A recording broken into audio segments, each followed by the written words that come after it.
కొండ మీద ప్రసంగంలో యేసు ప్రభుల వారు ప్రజలందరికీ తెలియజేసిన ఒక మాట ఏంటంటే, మీ కన్ను మంచిదైతే మీ దేహం అంతటికీ వెలుగు కలుగుతుంది. ఇప్పుడు అదే సమయంలో మనసు కూడా ఎలా ఉండాలి? దేవుని మీద ఆనుకోవాలి. అందుకని కీర్తన గ్రంథంలో 51వ సంకీర్తన రాయబడినటువంటి మాట ఏంటంటే, ఇదిగో దేవా నా యందు శుద్ధ హృదయము కలిగజేయము. ఆ కింద వచనంలో మాట్లాడుతూ అంటాడు, విరిగి నలిగిన మనస్సు నువ్వు అలక్ష్యము చేయవు. అంటే మన మనసు ఎవరి మీద ఉండాలి? ఒక విధంగా చెప్పాలంటే ఇంటి చుట్టూ అనేకమైనటువంటి చీకటి శక్తులు, అంధకార శక్తులు ఎన్ని ఉన్నా దేవుడు అనేటువంటి వాడు మన యందు ఉన్నప్పుడు ఏ చీకటి శక్తులు ఏవి చేయలేవు. ఆమె దాని అర్థం ఏంటంటే, మన మనస్సు ఆయన మీద ఉండాలి. ఆయన మీద మన మనసు పెట్టుకున్నప్పుడు ఇది అంటున్నాడు పేతురు పత్రికలో, మీ మనస్సు అనేటువంటి నడుము కట్టుకోండి, నిబ్బరమైన బుద్ధి గలవారిగా బ్రతకండి.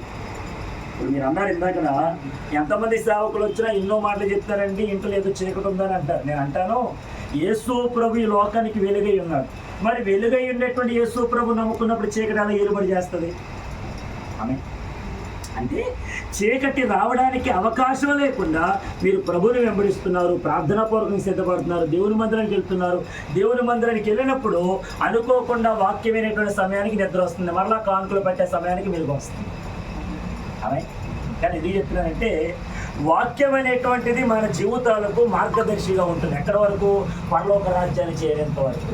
ఆ పరలోక రాజ్యానికి చేరాలంటే మన మనసు ఎలా ఉండాలి?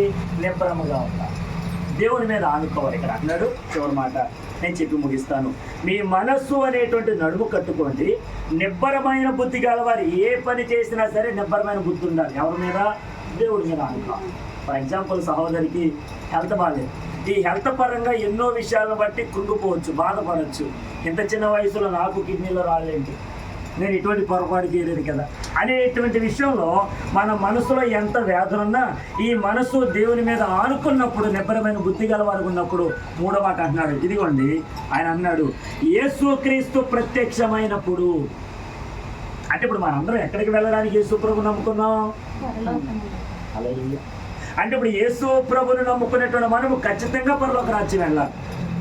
ఉద్యోగం చేసేటువంటి వారు ఎవరైనా, ఏ పని చేసేటువంటి వారు ఎవరైనా సరే ఇంటికి ఏం తీసుకురావాలనుకుంటారు? జీతం తేవాలనుకుంటారు. జీతం లేకుండా ఉచితంగా పనిచేసే వాళ్ళు ఎవరైనా ఉన్నారా? ఎవరు? There is no one will not do any free work in this world. ఈ ప్రపంచంలో ఏ ఒక్కరు కూడా ఉచితంగా పనిచేసే వాళ్ళు ఎవరు లేరు. ఉచితంగా మన కొరకు రక్షణ ఇచ్చిన యేసు తప్ప. మన దగ్గర నుంచి ఆయన ఏది కోరలేదు, ఏ డబ్బు కోరలేదు, ఏ సంపద కోరలేదు, ఏ ఆస్తి తీసుకోలేదు. యేసు ప్రభువుల వారు ఉచితంగా తన ప్రాణాన్ని క్రయధనముగా మన కొరకు ఇచ్చేశాడు. మరి ఇచ్చిన ఆయన ఏం కోరుకుంటున్నాడు? మీ మనసు నా మీద మోపండి, మీ మనసు నా మీద పెట్టుకోండి. దేవునికి స్తోత్రం.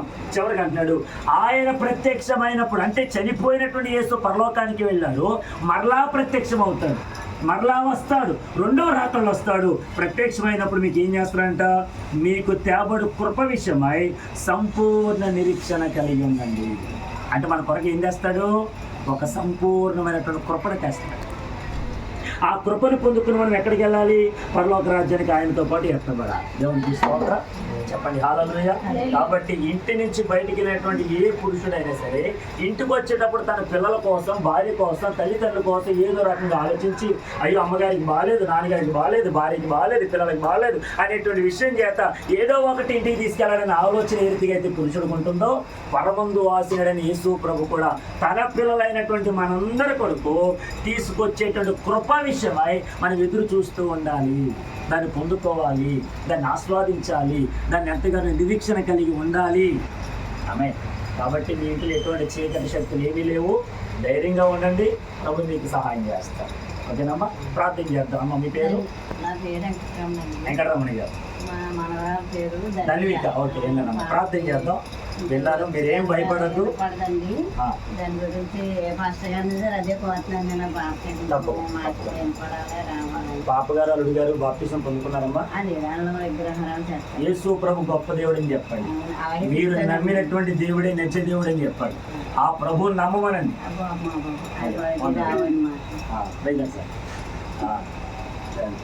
తప్పకుండా ప్రార్థన చేద్దామమ్మా. హైమావతి, జీవన్ కుమార్, ధన్విక, సుధీరు.